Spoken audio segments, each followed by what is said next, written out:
Hello guys. हम exercise 3.2 का question number 15 जो लास्ट है उसका सॉल्यूशन करते हैं। इसमें आपको दे रखा है ए मैट्रिक्स इक्वल टू दे रखा है कोस alpha sine alpha minus sine alpha कोस एल्फा।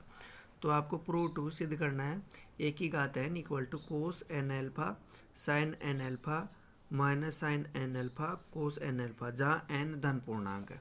जहाँ एन धन पूर्णांक है। देखो अपन ने क्लास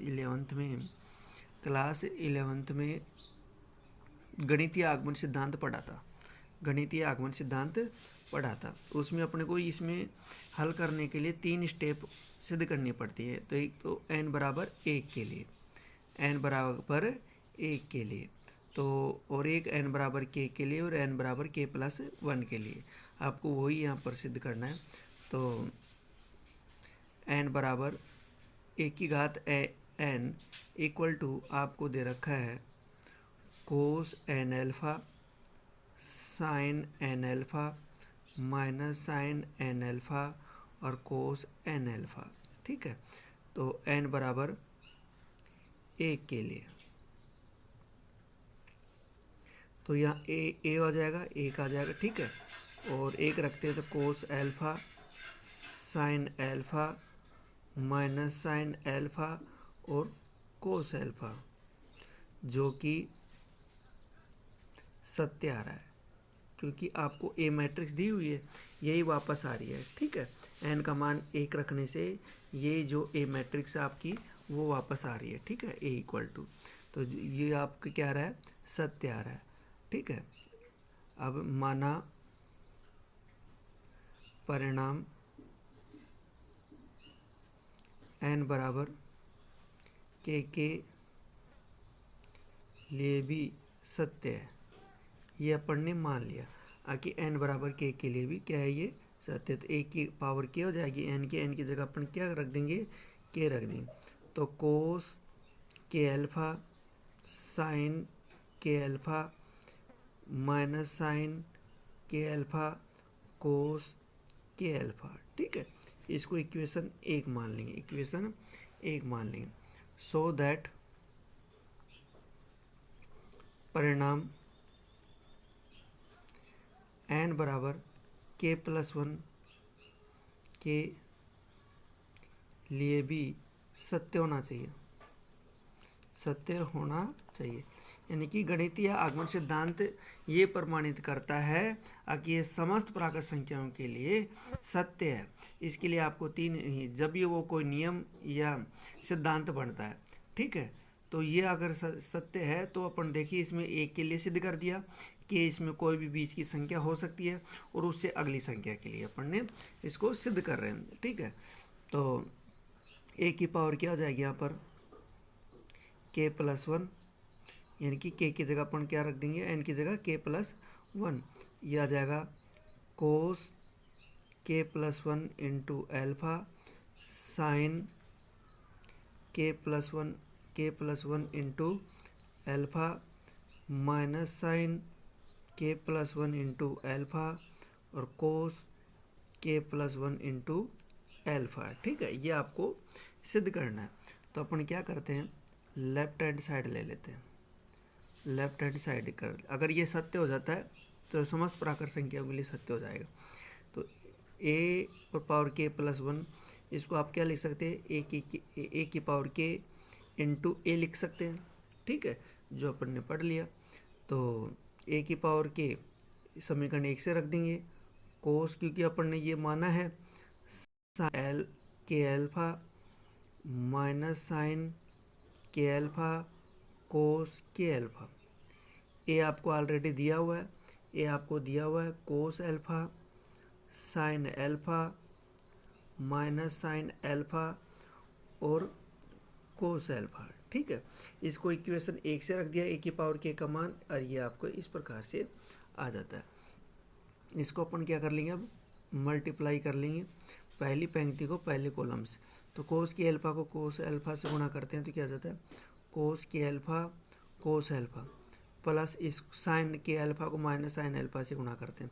तो चिन्ह किसका आ जाएगा, यहाँ पर माइनस का चिन्ह आ जाएगा, साइन के अल्फा और साइन एल्फा। ठीक है, उसके बाद में अपन पहली पंक्ति को दूसरे कॉलम से गुणा करते हैं, तो कोस के अल्फा को साइन अल्फा से गुणा किया तो क्या आ जाएगा, ये आपके कोस के अल्फा साइन अल्फा, फिर प्लस का आ जाएगा साइन के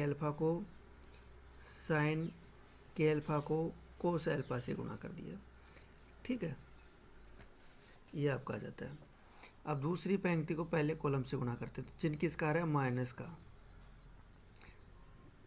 का चिन्ह आ रहा है, minus sine k alpha cos alpha, फिर इसको इससे गुणा करेंगे, फिर चिन्ह माइनस का आ रहा है, कोस के अल्फा और साइन अल्फा का। ठीक है, फिर दूसरी पंक्ति को दूसरे कॉलम से गुणा करते हैं, इसमें भी चिन्ह किसका आ रहा है, माइनस का आ रहा है, माइनस साइन के अल्फा और साइन अल्फा, फिर प्लस का कोस के अल्फा और कोस अल्फा आ रहा है, कोस के अल्फा और कोस अल्फा, यानी कि इसको इससे गुणा किया, ये आ गया, फिर कोस के अल्फा को कोस अल्फा से गुणा किया, ये आ गया। ठीक है, इसको अब सही तरीके से अपन लिख लेते हैं, कोस के alpha cos alpha minus sine k alpha और साइन अल्फा, इसको अपन लिख सकते हैं sine k alpha cos alpha plus cos के अल्फा और साइन अल्फा। इसको देखिए माइनस का चिन्ह को बाहर ले लेते हैं अपन। ठीक है, कोस के अल्फा और sine alpha plus sign k alpha और कोस, यानी कि इसको पहले, चलो कोई बात नहीं, ये इसको इस प्रकार से लिख सकते हैं, इसको ऐसे लिख लो आप, ऐसे माइनस का चिन्ह बाहर ले लेंगे। ठीक है, यह आ जाएगा sign k alpha cos alpha plus cos के अल्फा और साइन अल्फा, इसमें से प्लस वाला को पहले लिख लेंगे, यानी कि कोस के alpha cos alpha minus sine k alpha और साइन अल्फा आ जाएगा। इसमें से अपन ने माइनस का चिन्ह बाहर ले लिया, दोनों किसके हो गए, प्लस के हो जाएंगे। ठीक है, ये आ जाएगा आपका, कोष्टक बंद लगा दिए इसमें, तो ए की पावर के प्लस 1 इक्वल टू, ये आप देखिए ये किसका सूत्र बन रहा है, cos x cos y minus sine x sine y, यानी कि कोस एक्स प्लस वाई का सूत्र बन रहा है। तो एक्स की जगह क्या है के अल्फा और वाई की जगह क्या है अल्फा, तो इसको मैं क्या लिख सकता हूँ, कोस के अल्फा प्लस में अल्फा। ठीक है, इसको खोलेंगे तो देखिए cos x cos y minus sine x sine y, यही आपका वापस आ जाता है। इसके बाद में आपके देखिए, इसमें देखिए sine x cos y plus cos x sine y, यानी कि साइन एक्स प्लस वाई का सूत्र बन रहा है, यानी कि इसको आप लिख सकते हैं साइन के अल्फा प्लस में अल्फा। इसमें आ जाइए आप, इसमें भी साइन एक्स प्लस वाई का सूत्र बन रहा है, लेकिन बाहर माइनस है, यानी कि साइन के अल्फा प्लस में अल्फा। यहाँ पर देखिए cos x cos y minus sine x sine y, cos x plus y का सूत्र बन रहा है, यानी कि कोस के अल्फा प्लस में अल्फा आ रहा है, इक्वल टू, इसमें से अपन अल्फा को क्या ले लेते हैं, देखो इसको खोलेंगे तो आपकी पीछे वाली स्टेप आ जाती है।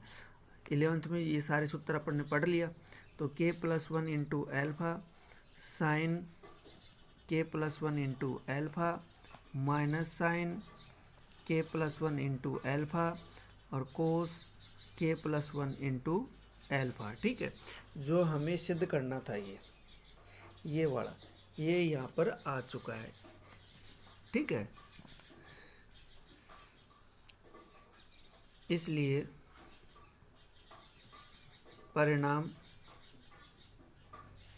n बराबर के प्लस 1 के लिए b सत्य है, सत्य अतः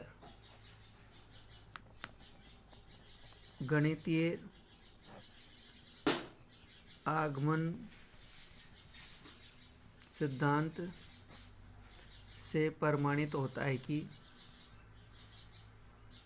प्रमाणित होता है कि दिया गया कथन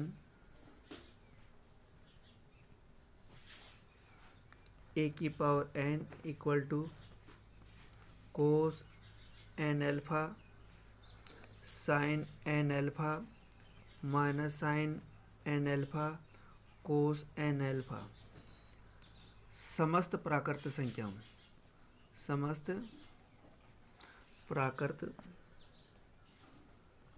संख्याओं के लिए सत्य है। समस्त प्राकृत संख्याओं के लिए सत्य है। देखिए अपन ने एक के बराबर सिद्ध कर दिया, यानी कि n बराबर 1 के लिए, n बराबर के 1 के लिए अपन ने मान लिया। तो अपने को ये देखना था कि n बराबर k प्लस 1 उससे अगली संख्या के लिए सत्य होता है या नहीं है। ठीक है, ये अपन ने यहाँ पर सत्य कर दिया, यानी कि सिद्ध हो गया। n बराबर k प्लस 1 के लिए भी सिद्ध हो गया। अतः हम गणितीय आगमन सिद्धांत से प्रमाणित होता है कि दिया गया कथन संख्याओं के लिए सत्य है। Thank you.